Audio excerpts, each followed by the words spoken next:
Hello everyone, this is Uttareshwar Somnath. Welcome back. या topic मध्ये आपण पाहणार आहोत, या लेक्चर मध्ये आपण पाहणार आहोत एस्केप व्हेलॉसिटी. एस्केप या शब्दाचा अर्थ आहे बाहेर पडणे. एस्केप म्हणजे बाहेर पडणे, बरोबर आहे की नाही? आणि व्हेलॉसिटी म्हणजे काय ते तर तुम्हाला माहिती आहे. एस्केप म्हणजे बाहेर पडणे, पण अशी व्हेलॉसिटी, कशी व्हेलॉसिटी, जी व्हेलॉसिटी बाहेर पडण्यास मदत करेल. कुठून? घरातून नाही. कुठून? From earth's gravitational force. Let's see. बघा, जर ही आपली अर्थ आहे, ही अर्थ आहे, हे अर्थ सेंटर आहे आणि अर्थ ग्रॅव्हिटेशनल फोर्स इथं असणाऱ्या ऑब्जेक्ट वरती ऍक्ट होत असतं. म्हणजे काय होत असतं? दॅट अर्थ gravitational force attracts this object towards the centre of earth. बरोबर आहे की नाही? या ऑब्जेक्टला सेंटरकडे अट्रॅक्ट करत असतं. हे कुठपर्यंत ऍक्ट होतं? Up to the certain distance, एका निश्चित अशा हाईट पर्यंत हे ऍक्ट होत असतं. एकदा का हाईट भरपूर झाली, म्हणजे किती झाली? इनफायनाइट जर हाईट झाली तर इनफायनाइट हाईटला अर्थ ग्रॅव्हिटेशनल फोर्स ऍक्ट होत नाही. लक्षात येते? पृथ्वीपासून इनफायनाइट हाईट असेल, इनफायनाइट डिस्टन्स वरती एखादी बॉडी, एखादी ऑब्जेक्ट असेल, तर त्या ऑब्जेक्ट वरती, त्या बॉडी वरती अर्थ ग्रॅव्हिटेशनल फोर्स ऍक्ट होत नाही. याचा अर्थ काय हो? तिथून खाली ती ऑब्जेक्ट अट्रॅक्ट होत नाही. लक्षात येतंय का? मग मला काय करायचंय? एखादी वस्तू पृथ्वीवरून बाहेर एवढ्या जोरात फेकायची, एवढ्या जोरात फेकायची की ती अर्थ ग्रॅव्हिटेशनल फोर्सच्या बाहेर जाऊन पडली पाहिजे. म्हणजे ती तिथून पुन्हा पृथ्वीवर वापस येणार नाही. लक्षात येते की नाही? कळतं? म्हणजे ही जी व्हेलॉसिटी आहे, ही जी व्हेलॉसिटी आहे, ज्या व्हेलॉसिटीने मी ही ऑब्जेक्ट बाहेर फेकणार आहे, जेणेकरून ही ऑब्जेक्ट अर्थ ग्रॅव्हिटेशनल फोर्सच्या बाहेर जाणार आहे, त्या व्हेलॉसिटीला म्हणायचं एस्केप व्हेलॉसिटी. काय म्हणायचं? Escape velocity. लक्षात येते की नाही? मग एस्केप व्हेलॉसिटी कशाला म्हणायचं? The minimum initial velocity. The minimum सुरुवातीची velocity, initial velocity. The minimum initial velocity with which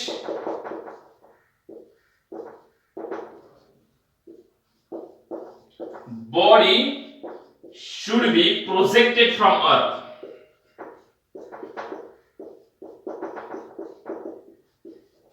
Body should be projected from earth so that it escapes Earth's gravitational force is called escape velocity. आता बघा बाळांनो, escape velocity कशाला म्हणायचे? कमीत कमी सुरुवातीचा वेग, कमीत कमी सुरुवातीचा वेग, ज्या वेगानं with which body should be projected, ज्या वेगानं बॉडी प्रोजेक्ट केली जाईल, म्हणजे बाहेर फेकली जाईल, so that म्हणून it escapes earth gravitational force, जेणेकरून ती बॉडी एस्केप करेल, म्हणजे बाहेर पडेल. कशाच्या बाहेर पडेल? अर्थ ग्रॅव्हिटेशनल फोर्स, पृथ्वीच्या गुरुत्वाकर्षण बलाच्या बाहेर पडेल. त्या व्हेलॉसिटीला म्हणायचं एस्केप व्हेलॉसिटी. लक्षात येते की नाही? कशाला म्हणायचं? The minimum initial velocity. The minimum initial velocity with which body should be projected so that it escapes the earth's gravitational field is called escape velocity. त्याला काय म्हणायचं? Escape velocity. लक्षात येते की नाही? मग सर, पृथ्वीवरून एखादी ऑब्जेक्ट जर पृथ्वीच्या गुरुत्वाकर्षण कक्षेच्या बाहेर फेकायची असेल तर त्याच्यासाठी एस्केप व्हेलॉसिटी किती असते सांगू शकता का? म्हणजे इनिशियल व्हेलॉसिटी किती असते, जे म्हणजे किती व्हेलॉसिटीने बॉडी फेकायची, किती व्हेलॉसिटीने ऑब्जेक्ट फेकायची जेणेकरून ती अर्थ ग्रॅव्हिटेशनल फोर्सच्या बाहेर जाऊन पडेल, सांगता का? येस, आपण ते सांगू शकतो. कसं काय सांगता येईल बरं? बघा,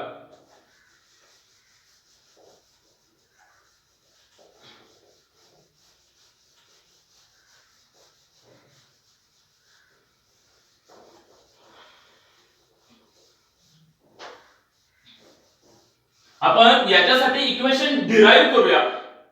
एस्केप व्हेलॉसिटीचे इक्वेशन कशा पद्धतीने डिराइव्ह करता येईल बघा. For an object having mass m and which having mass m, कळतं का? एखादी ऑब्जेक्ट कन्सिडर करूया जिचं मास m आहे, तिच्यासाठी कायनेटिक आणि potential energy on the surface of अर्थ किती असते आपण पाहूया. आपण कंपॅरिझन करून पाहणार ऑन द सरफेस ऑफ अर्थ, पृथ्वीच्या पृष्ठभागावरती काय परिस्थिती असते पाहूया. आणि दुसरं म्हणजे at infinite height, at infinite distance म्हणूया. नोट्स मध्ये दिले बघा बरं. ऑन द सरफेस ऑफ अर्थ ही जी कायनेटिक एनर्जी असते ती किती असते? कायनेटिक एनर्जी म्हणजे काय असतं? Half M V square. लक्षात येतं? नवीन पाहिले आपण, हा फॉर्म्युला आहे कायनेटिक एनर्जीचा. V stands for velocity. कोणती velocity? VESC. ESC means escape velocity. But on the surface of earth sir potential energy किती असते? पोटेन्शियल एनर्जी आम्ही पाहिलं होतं. पोटेन्शियल एनर्जी गेले अर्थ ग्रॅव्हिटेशनल पोटेन्शियल एनर्जी किती असते? Minus G capital M small M upon minus G capital M bar small M किती असतं? R plus H. बरोबर आहे का नाही? मग हे आर प्लस एच काय बरं? आर प्लस एच असतं का? असतं की नाही? नाही असतं. R plus H on the surface of earth नसतं. बरोबर आहे का नाही? हाईट 0 असते, त्याच्यामुळे फक्त आर घेणार आपण. लक्षात येतं? At a infinite distance, infinite distance वरती हेच किती असेल बरं? लेट कायनेटिक एनर्जी किती असेल? Kinetic energy at a infinite distance, भरपूर अंतरावरती गेल्यानंतर हा फॉर्म्युला असतो m हाफ mv स्क्वेअर. पण जर ऍट अ इनफायनाइट डिस्टन्स जेव्हा ऑब्जेक्ट स्थिर होणार आहे तेव्हा म्हणजे एस्केप झाल्यानंतर तेव्हा फायनल वेलोसिटी किती असेल? v 0 असेल. मग फायनल वेलोसिटी 0 असेल म्हणून कायनेटिक एनर्जीची व्हॅल्यू सुद्धा किती असेल? 0 असेल. लक्षात येतं? दुसरा आहे potential energy. Potential energy, potential एनर्जीची व्हॅल्यू किती असते? Minus G capital M small M upon infinity. But anything divided by infinity is equal to 0. म्हणजे पोटेन्शियल एनर्जीची व्हॅल्यू सुद्धा इनफायनाइट डिस्टन्सला किती असते? 0. बर टोटल एनर्जीची व्हॅल्यू इथे किती असते हो? Total energy on the surface of earth, kinetic energy plus potential energy. आणि इनफायनाइट डिस्टन्सला सुद्धा टोटल एनर्जीची व्हॅल्यू किती असणार? Kinetic energy plus potential energy. बरोबर आहे की नाही? काय कळते का नाही? Potential energy. आता बघा कायनेटिक एनर्जी किती आहे? टोटल एनर्जी आपण on the surface of earth त्याला E1 म्हणूया. कायनेटिक एनर्जी किती आहे? Half M V square escape velocity. लक्षात येतं? प्लस पोटेन्शियल एनर्जीची व्हॅल्यू किती आहे? मायनस आहे म्हणून हे डायरेक्टच मायनस साइन घ्यायचं. G capital M small M upon R. Okay कळतं? इथं टोटल एनर्जीची व्हॅल्यू किती आहे? याला आपण म्हणूया E2 that is equal to 0 plus 0 is equal to 0. कळतं की नाही? कळतं? But according to law of conservation of energy, जे energy law of conservation of energy काय सांगतो? Energy can neither be created nor be energy can neither be created nor be म्हणजे create ही करता येत नाही आणि डिस्ट्रॉय ही करता येत नाही, नष्ट ही करता येत नाही. फक्त एका फॉर्म मधून दुसऱ्या फॉर्म मध्ये ती कन्वर्ट करता येते. बरोबर आहे? मग याचा अर्थ काय हो? इथं जेवढी टोटल एनर्जी होती ऑन द सरफेस ऑफ अर्थ तेवढीच एका इनफायनाइट डिस्टन्सला असणार आहे. बरोबर आहे का नाही? आणि म्हणून according to law of conservation of energy, आता हे दोन E1 आणि E2 आपण लक्षात ठेवूया आणि law of conservation of energy नुसार आपल्याला काय लिहिता येईल ते लिहूया वरती. लिहायला जागा थोडीशी कमी पडतीये, लक्ष द्या. बघा according to law of conservation of energy, law of conservation of energy नुसार काय? According to law of conservation of energy,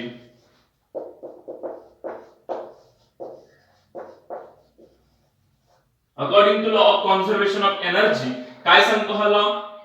जेवढी अर्थ सरफेस वरती एनर्जी असते तेवढीच इनफायनाइट डिस्टन्सला असते. म्हणजे E1 is equal to E2 असं सांगतो. E1 किती आहे? Half mv square.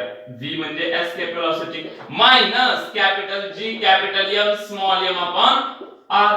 बरोबर आहे. अर्थ ग्रॅव्हिटेशनल पोटेन्शियल एनर्जी पाहिलं ना आपण पाठीमागच्या लेक्चरला इज इक्वल टू E2 किती आहे 0 आहे. हे आता आपण लिहिलेलं होतं ते बरोबर आहे की नाही.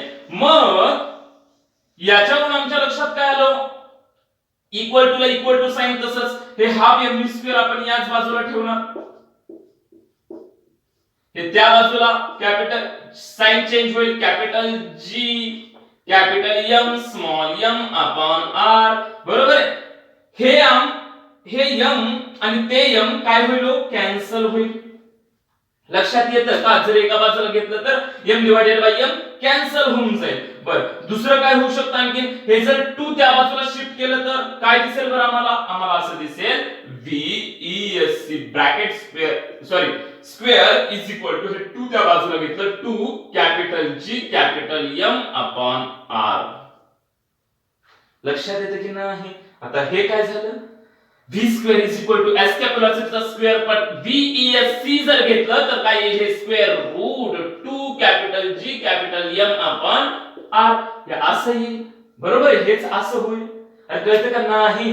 जर आणखी हे सिम्प्लिफाय करण्याचा प्रयत्न केला आपण तर आम्हाला माहितीये सर आम्ही एक फॉर्म्युला शिकलो होतो ऍक्सेलरेशन ड्यू टू ग्रॅव्हिटी म्हणजे स्मॉल g ची व्हॅल्यू काय असते capital G capital M upon R square ही व्हॅल्यू असते. आम्ही हा फॉर्म्युला शिकलोय कधी इयत्ता अंगणवाडी. कळतं की नाही. आम्ही हा फॉर्म्युला शिकलो आणि मग सर इथं तो फॉर्म्युला बसेल का बसू शकतो ना. कसं बसू शकतो जर इथं r केलं डिवाइडेड बाय r केलं r न मल्टिप्लाय केलं r न डिवाइड केलं कोणाच्या बापाचं काय गेलं काहीच नाही जाणार बरोबर आहे का नाही. मग r * r काय होतं r स्क्वेअर r स्क्वेअर म्हणजे capital G capital M upon हे r * r स्क्वेअर म्हणजे हे सगळे याची मिळून काय व्हॅल्यू झाली मग स्मॉल g आणि हे 2 स्मॉल g r आपण असं लिहू शकतो. पण हे आपण काय केले नोट्स मध्ये सांगितल्याप्रमाणे डायरेक्ट एक स्टेप लिहिली आहे. बरं आणखी एक स्टेप इथं वाढवूया तरी पण ESC is equal to 2 capital G capital M upon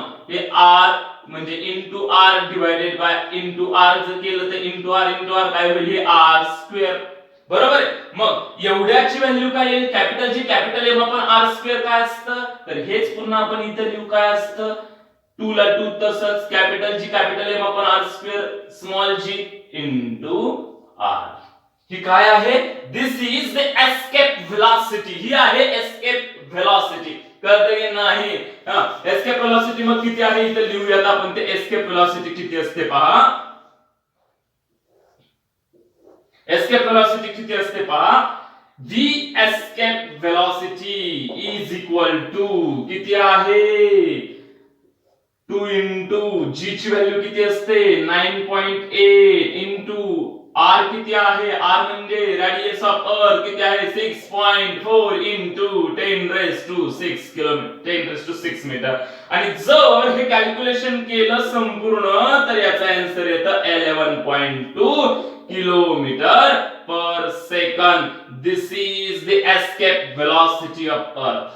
जर अर्थ ग्रॅव्हिटेशनल फोर्स मधून एस्केप करायचं असेल जर अर्थ ग्रॅव्हिटेशनल फोर्स मधून बाहेर पडायचं असेल तर एखाद्या ऑब्जेक्टला किती वेगाने फेकावं लागेल त्या ऑब्जेक्टला किती वेगाने फेकावं लागेल with minimum initial velocity equal to escape velocity म्हणजे किती 11.2 किलोमीटर पर सेकंद. लक्षात येते की नाही.